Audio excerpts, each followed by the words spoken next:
Bonjour. Bonjour. Puis, comment ça va? Bien. Vous avez un bon été? Est-ce qu'il y en a qui attendent de prendre des vacances? Oui, OK. Bon, ben, on va vous souhaiter de joyeuses vacances.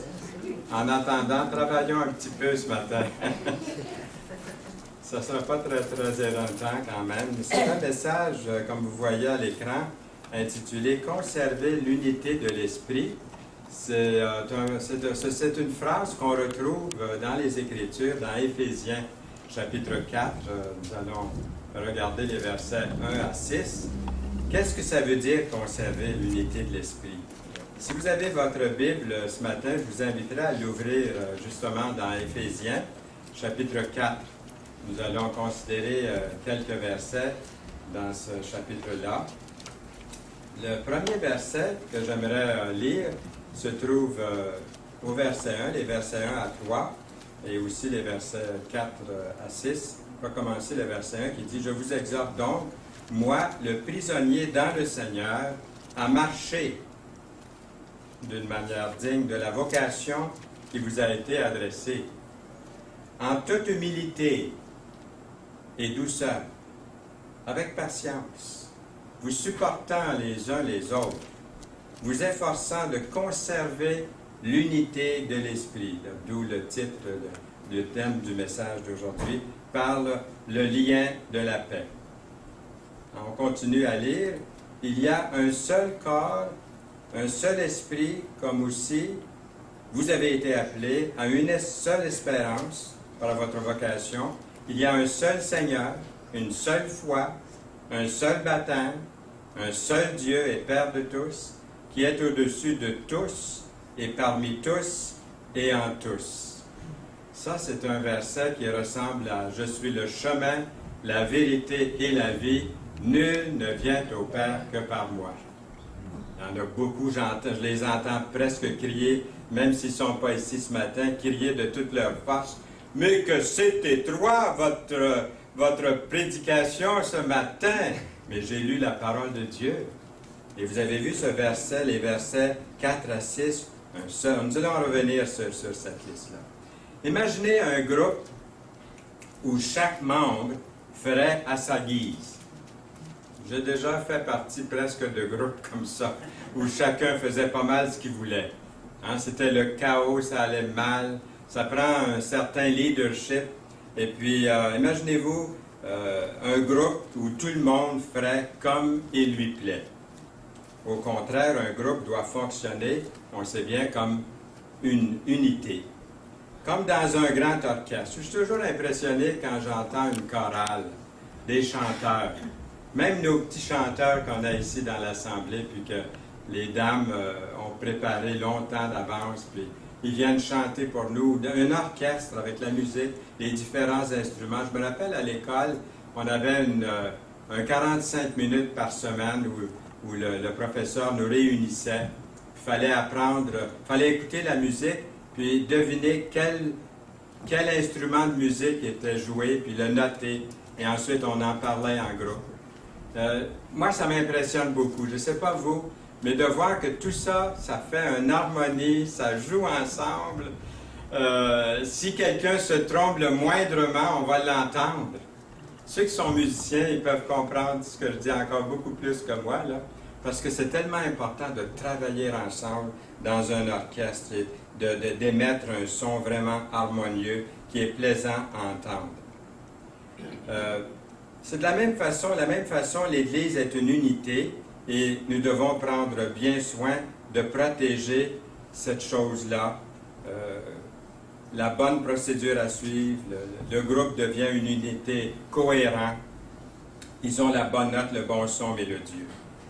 Quel devrait être notre slogan? Disons pour l'Assemblée, pour l'Église locale. Est-ce qu'on pourrait dire une Église, un seul esprit? Est-ce qu'on pourrait dire une Église, une mission? Ou une Église, un seul Seigneur? Mais vous allez me dire, je présume que ce sont tous de bonnes réponses. En effet, ce sont de bonnes réponses. C'est de très bonnes devises. L'unité de l'Église, le lien et la paix sont des qualités, je dirais, fragile, fragile, qu'il faut protéger, qui doit être bien conservée. L'Église primitive de Jérusalem constitue un bon modèle, je crois.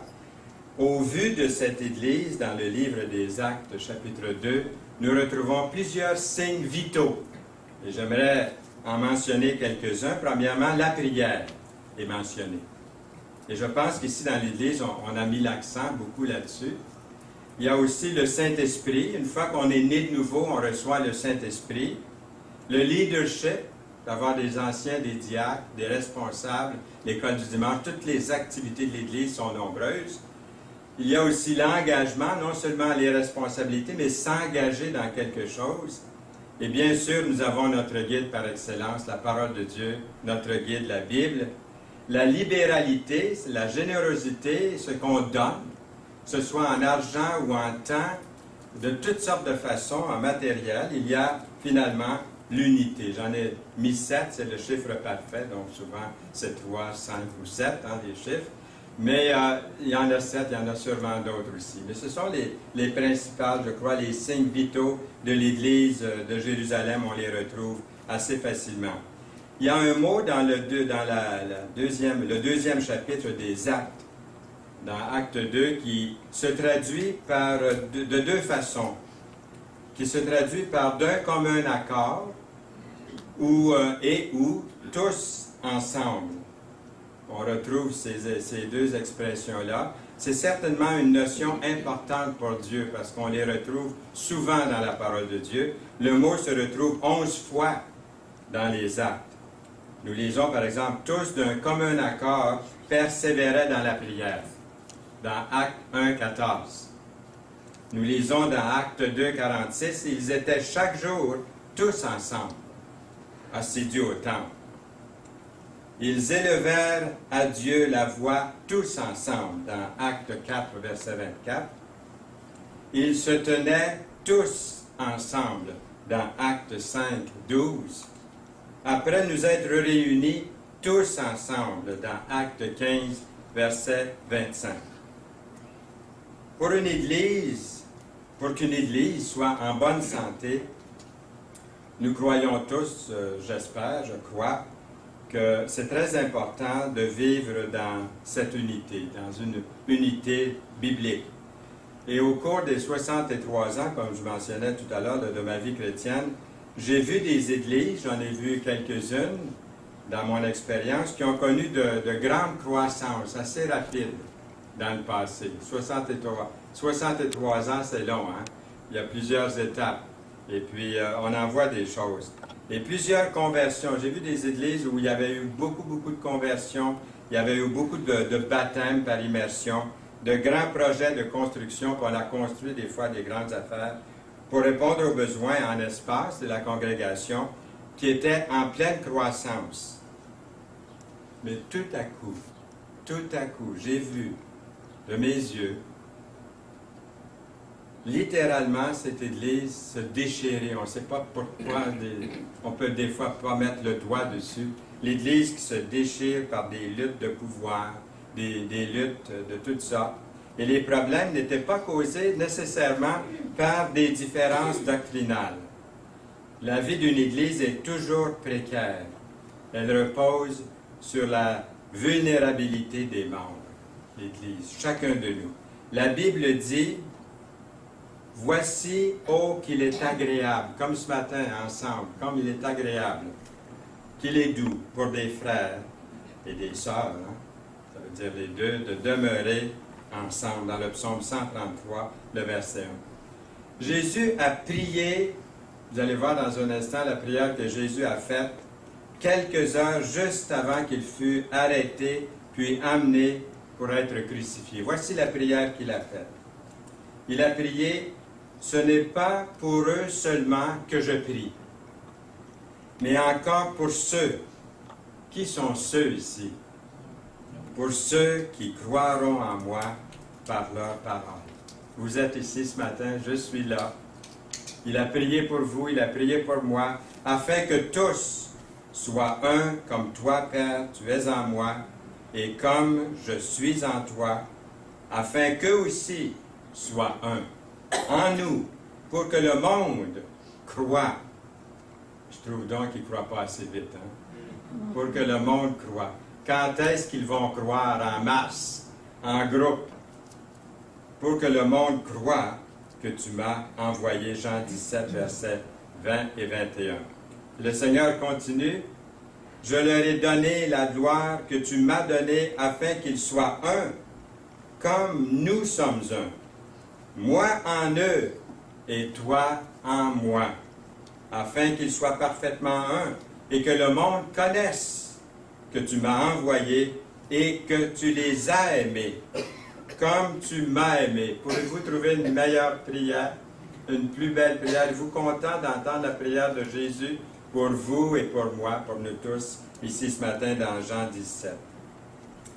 Il est concevable de croire que cette Église de Paul, ou cette épître, je devrais dire plutôt, de Paul aux Éphésiens, l'épître qu'il a écrit, la lettre aux Éphésiens, dont les versets que nous avons lus tantôt, au début du message, je crois que cette lettre-là est à l'origine d'une lettre circulaire.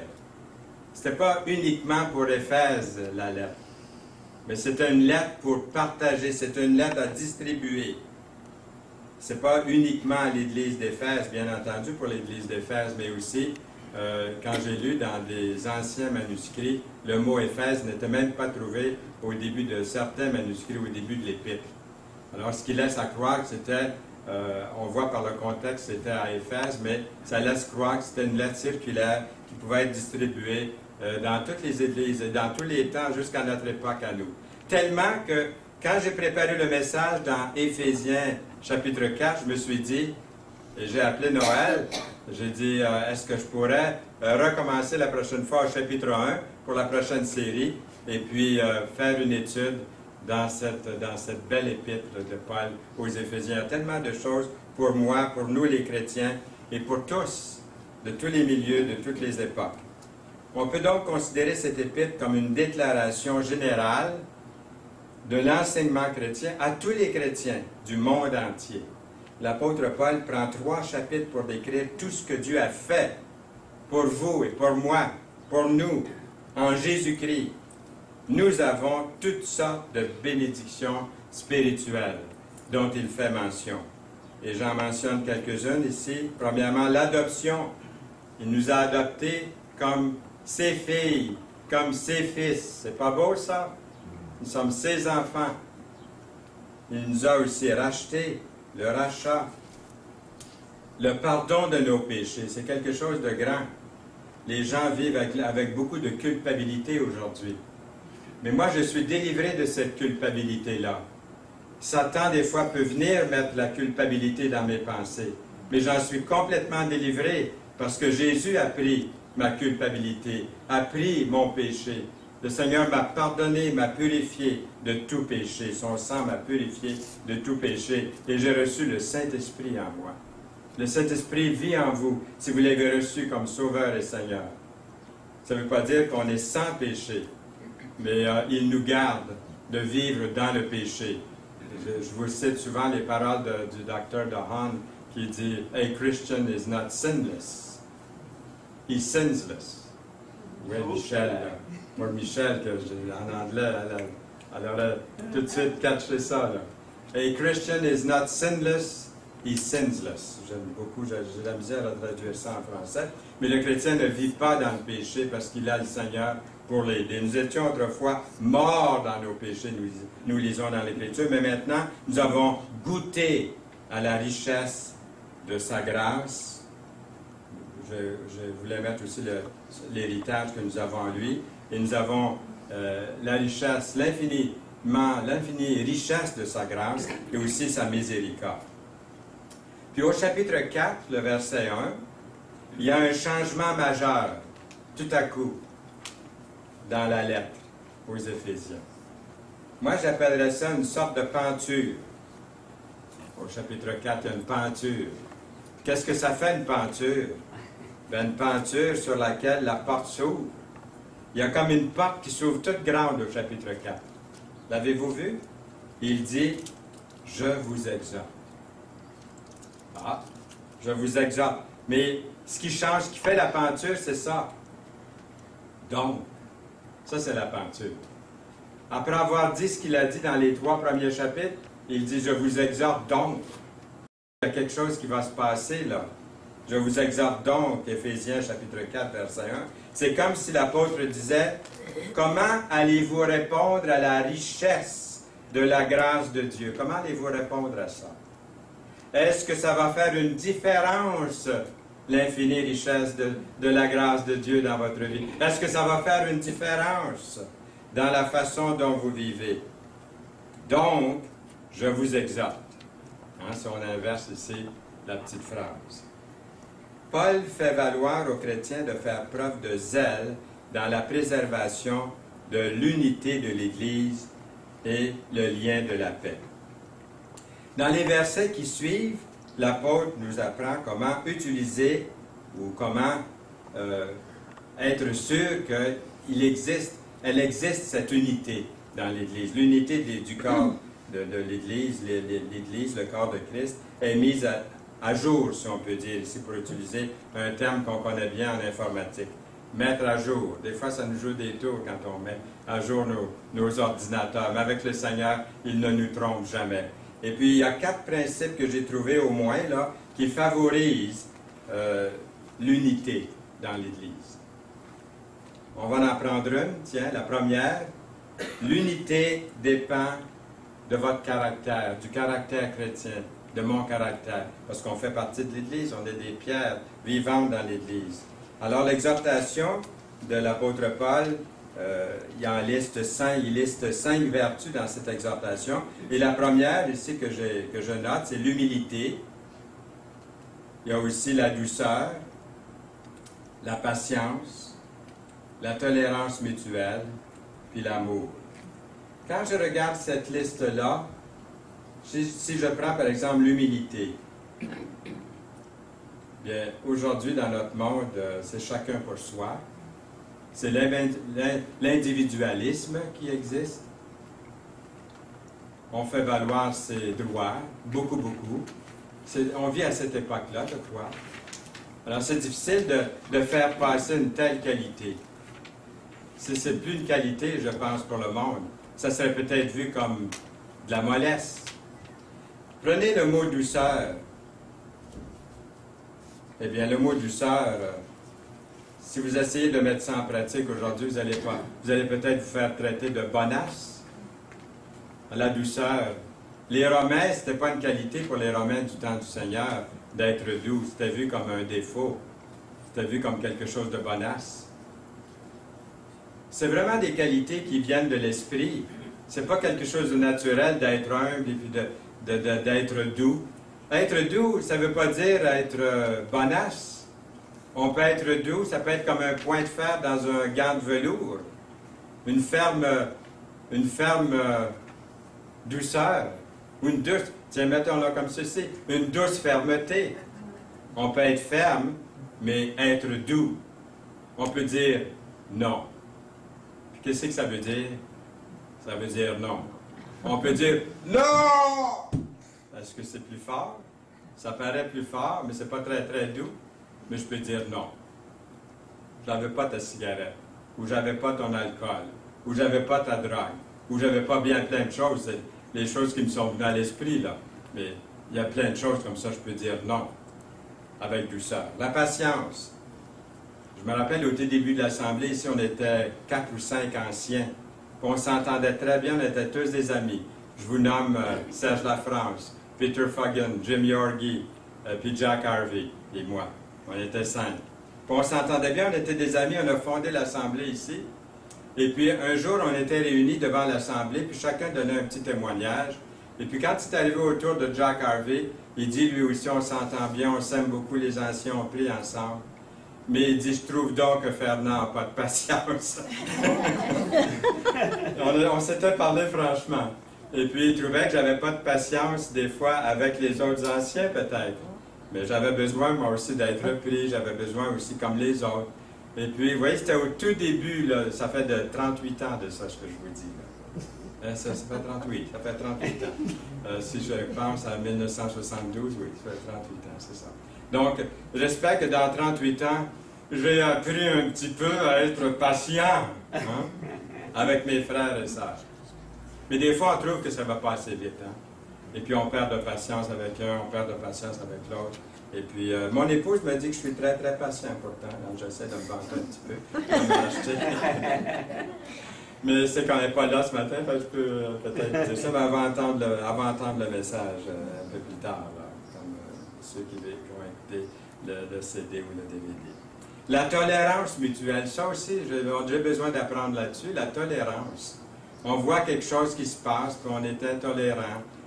Pour la personne ne s'en rend peut-être pas compte.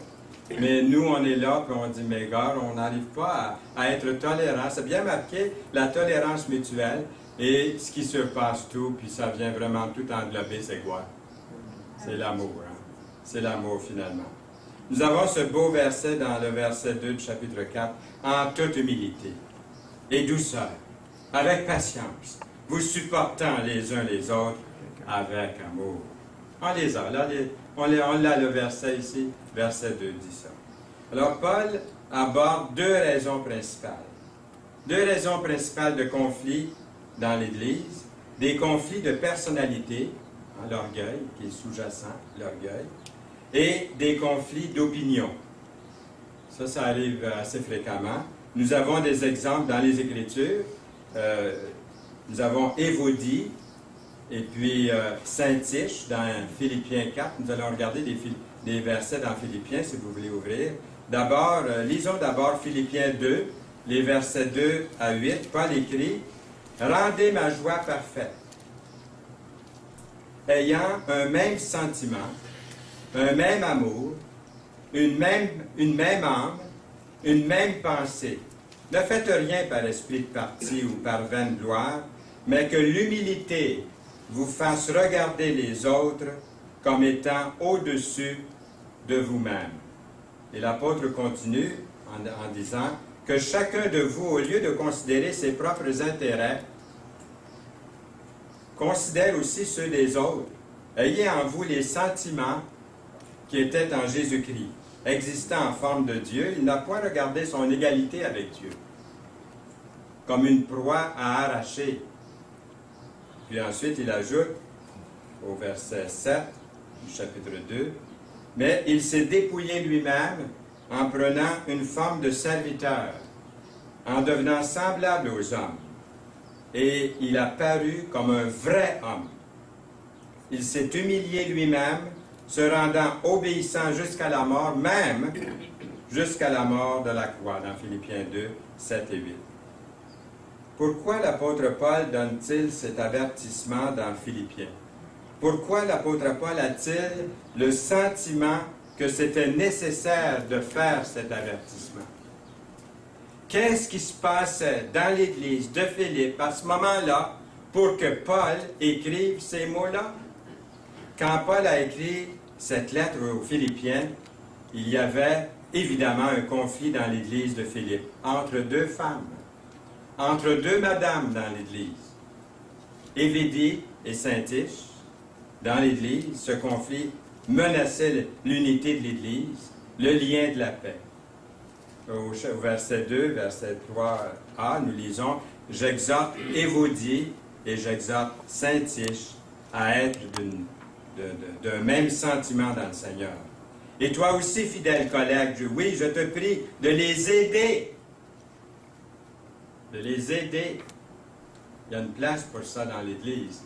Aider ceux et celles et ceux qui ont combattu. Puis ce qui est frappant ici, c'est qu'elles ont combattu pour l'Évangile avec l'apôtre. Donc, c'était des femmes serviables, c'était des femmes fidèles au Seigneur, qui aimaient Dieu, qui aimaient la parole. Mais on n'est pas exempt d'être une cause de trouble quelquefois, même si on aime le Seigneur, puis on est spirituel, puis qu'on est engagé. Donc, l'exhortation ici, c'est aide-les. Aide-les. Ça nous rappelle, en tout cas moi, une petite église, et ça c'est une histoire vraie que je vous dis là, où un certain missionnaire a commencé son ministère, l'Église était divisée pendant des années à cause de deux femmes dans l'Église. Ces deux femmes-là avaient de fortes personnalités, avaient des caractères assez forts. Et puis la moitié de l'Église suivait, si vous voulez, on va l'appeler Marie. Il y a la moitié de l'Église qui suivait Marie. L'Église était quand même ensemble, elle était divisée. Comme elle était divisée là, en plein dans le milieu de l'allée. Comme s'il y avait un côté pour Marie, puis un côté, on va l'appeler l'autre, Jeanne. Hein? Il y avait le côté de Marie, puis il y avait le côté de Jeanne. Vous êtes du côté de Jeanne, là, vous autres. Puis les autres sont du côté de Marie. Et puis il y avait une division comme ça dans l'Église. Puis là, lorsque le missionnaire a découvert le problème, regardez bien ce qu'il a fait. Il est allé visiter Marie.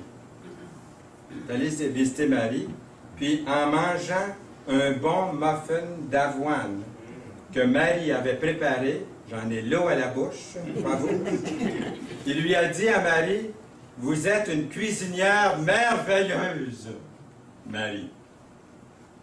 Ces muffins sont super, super. » Et puis le missionnaire ajoute, « J'ai bénéficié d'une conversation agréable hier et d'un morceau de tarte aux pommes avec Jeanne.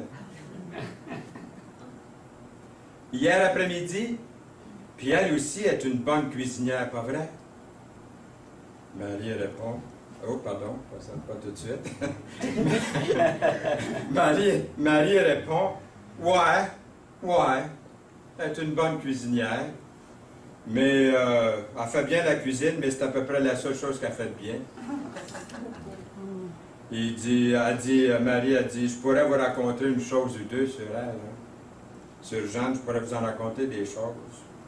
Ce que je pense d'elle de plus terrible. » Alors le lendemain, le missionnaire, ça c'est une histoire vraie, je vous raconte une histoire vraie là. Le lendemain, le missionnaire va visiter Jeanne. Puis en buvant une bonne tasse de thé, puis en mangeant un biscuit, il lui dit, « J'ai entendu Marie dire quelque chose de gentil à votre égard, Jeanne. » Elle a dit, « Quoi, Marie? » Il dit, « Oui, Marie a dit quelque chose de gentil à votre égard. » Le missionnaire répond, « Elle dit que vous êtes une bonne cuisinière. » Et je dois vous dire, je pense qu'elle a raison. Puis là, il met le biscuit dans sa bouche bien vite, puis une gorgée de thé. Hein? Alors elle répond, Jeanne répond, « Eh bien, Marie, elle aussi. » Ah ben, elle dit, Marie dit, « Eh bonne, elle aussi, elle met la main à la pâte. Elle n'est pas pire, elle aussi. Elle est pas mal bonne, elle aussi. » Alors le lendemain après-midi, il se dépêche, le missionnaire, puis il retourne visiter Marie. Puis il lui dit, « Vous êtes vraiment trop aimable, Marie. Je prendrais bien un autre morceau de votre délicieuse tarte aux pommes. » Mais en réalité, le missionnaire continue, « Je ne devrais pas être surpris que ce soit si bon. Jeanne, hier, m'a fait des commentaires sur votre expertise en tant que pâtissière. » « Vraiment? » dit Jeanne. « Ben, je n'aurais jamais pensé. » Puis le missionnaire lui dit, « J'ai entendu dire l'autre jour que Jeanne avait... » Parce que là, il est retourné voir Marie. « J'ai entendu dire que Jeanne avait eu une très belle voix de chanteuse autrefois. » Puis Marie répond, « Je dois admettre que c'est vrai. » Elle ajoute, « Elle était probablement la meilleure soprano. Je dois l'admettre. Elle devait être la meilleure soprano que notre Église ait jamais connue. »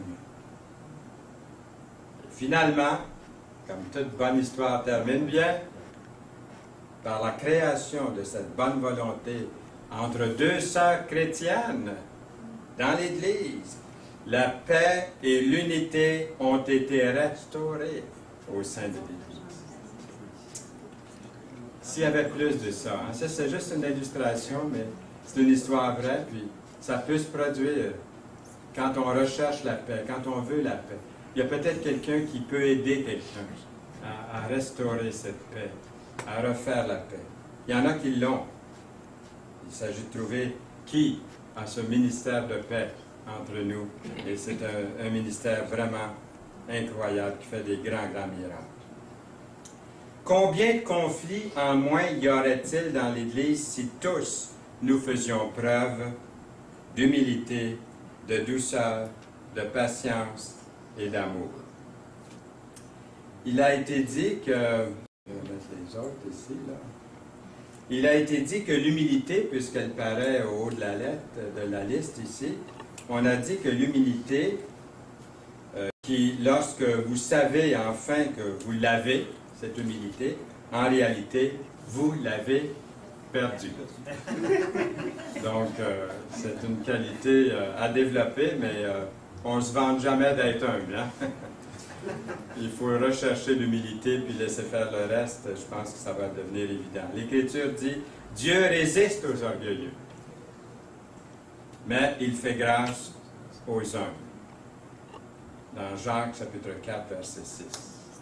N'est-ce pas que l'orgueil est souvent la source de discorde, de conflit? On voit ça dans le prochain verset.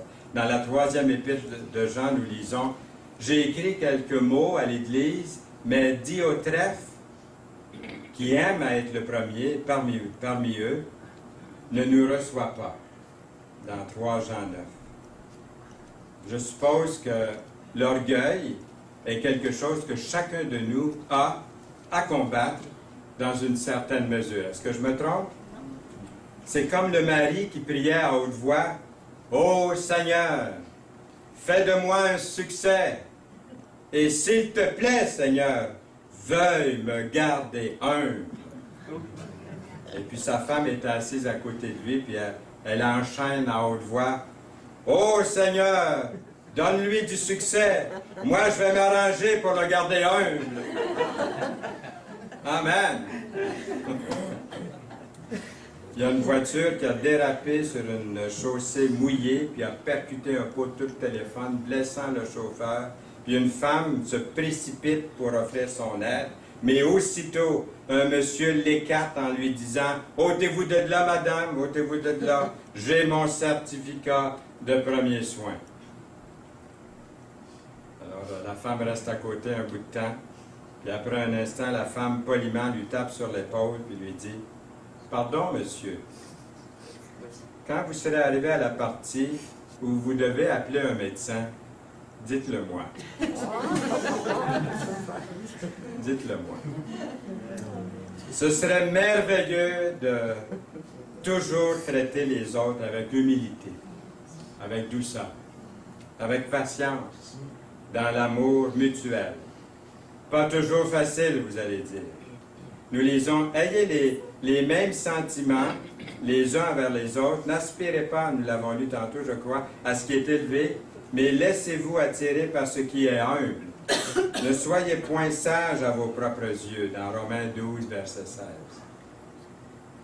Nous lisons aussi, et tous dans vos rapports mutuels, revêtez-vous, comme un vêtement, revêtez-vous d'humilité, car Dieu résiste aux orgueilleux, mais il fait grâce aux humbles, dans 1 Pierre 5 et verset 5b. On retrouve à peu près le même verset dans Jacques, chapitre 4, verset 6, que nous avons lu tantôt. Deuxièmement, l'unité découle de la fraternité chrétienne. Nous avons vu tantôt du caractère chrétien et aussi de la fraternité chrétienne dans Éphésiens 4, les versets 4 à 6. Dans l'Église, il existe un groupe diversifié de gens. On est tous d'accord là-dessus. Il existe une variété d'âge dans l'Église. Il y en a qui aiment les personnes âgées. J'ai appris ça avant l'Assemblée aujourd'hui. C'est merveilleux. D'autres aiment les jeunes. Il y en a qui sont allés en prendre soin en haut. Il y a des différents âges ici.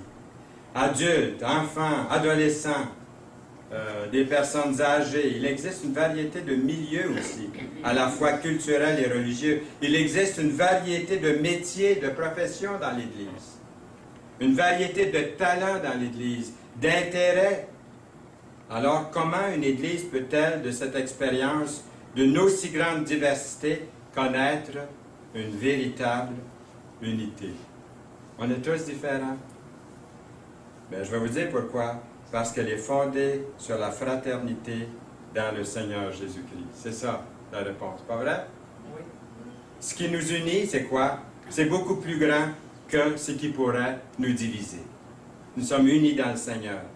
Lorsque nous sommes devenus chrétiens, le Seigneur nous a ajouté à son corps l'Église. Aucun chrétien n'est orphelin. Aucun. Nous sommes chacun une partie de l'Église, à la fois locale et à la fois l'Église universelle. Il y a un seul corps, l'Église. Deuxièmement, nous partageons l'Esprit de Dieu. Nous avons tous, en effet, été baptisés dans un seul esprit, pour former un seul corps, soit juif, soit grec, soit esclave, soit libre. Et nous avons tous été abreuvés d'un seul esprit dans 1 Corinthiens 12, 13. Le même esprit qui cherche à me guider vise également à vous guider. Le même esprit qui cherche à me convaincre de péché vise également à vous convaincre de péché. Le même esprit qui apporte la sainteté et la transformation dans la vie d'autrui vise également à mettre la sainteté et la transformation dans votre vie, dans notre vie. L'unité du corps sera menacée dans l'Église et si certains se laisseraient diriger par leurs propres besoins égoïstes ou leurs désirs de la chair, plutôt que par l'Esprit ou plutôt que par le Saint-Esprit, de la façon que l'Esprit veut le faire. Nous partageons aussi une seule espérance. L'espoir que nous partageons, c'est quoi? Nous l'avons dit brièvement tantôt, le retour du Seigneur Jésus-Christ. Il va venir. L'espérance du ciel, la vie éternelle. C'est cette espérance qui nous donne le focus lorsque la vie devient un peu floue.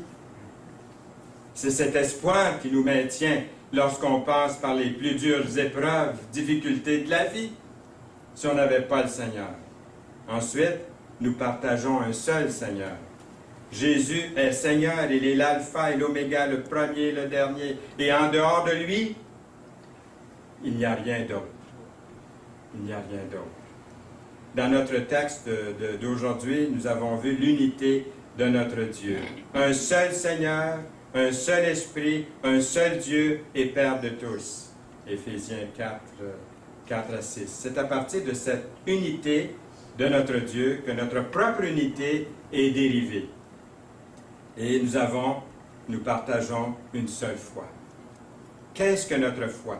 Bien, notre foi, c'est que Jésus est Seigneur, c'est que Jésus est Sauveur de ma vie, qu'il est le Fils de Dieu, qu'il est mort pour mes péchés. Il n'y a pas d'autre moyen d'être sauvé que par lui. Telle est notre foi et notre message. Il peut y avoir des différences parmi nous ce matin dans l'Église, sur des sujets secondaires, mais la Bible dit « Accueillez celui qui est faible dans la foi et ne discutez pas sur les opinions. » Romains 14, verset 1. Nous partageons un seul baptême. Nombreux sont ceux qui sous-estiment l'importance du baptême chrétien. Il y en a qui diront, par exemple, qu'il n'est pas nécessaire. Pourtant, il s'agit vraiment d'un baptême que partagent tous les vrais croyants du monde entier. Il n'y a pas de chrétiens non baptisés par immersion dans le Nouveau Testament. Saviez-vous ça?